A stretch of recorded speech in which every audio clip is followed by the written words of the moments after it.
Pyetja ime është, a ekzistojnë magjit që thonë se bën njerëzit nëse po si largon ato? Po ekzistojnë. Magjia, sihri është hak, ndodh, ka ndikim. I bën njerëz të këqit, prishur, njerëz jo besimtar që bashkëpunojnë me djajt, me shejtanat, me gjend e këqe, gjunaçar dhe qafira. Si largon ato?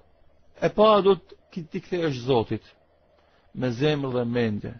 Ti nënshtrohesh Allahut, ta lutesh atë, të marrësh abdest, të marrësh gusull, të falësh namaz. Ti kthehesh Allahut subhanahu wa taala. Namazi është shtylla e fesë. Të largosh harameve.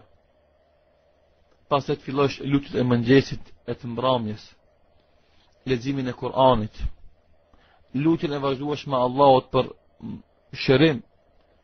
E kështu me radhë. Pra, janë sharuar disa vende, mendoj se ka mundësi dhikrin e mëngjesit dhe mbrëmjes ta gjesh te faqja e Islamit dhe të hulumtosh domethënë se si bëhet shërimi prej sihrit dhe domethënë cilën apo libra që flasin për këtë çështje ka shumë, alhamdulillah, materiale në këtë drejtim dhe i hulumton ato dhe i zbaton praktikisht, nuk shkon te xhinxhi të tjerë, se kjo është gabim më i madh që ndodh. Se njerëzit duke u munduar të shërohen për magjive dhe shkojnë te xhinxhi që ata i mashtrojnë se kinse i shërojnë me pranë i sëmundën më tepër. Kjo sëmundje shërohet vetëm se me lexim të Kur'anit dhe zbatim të fesë.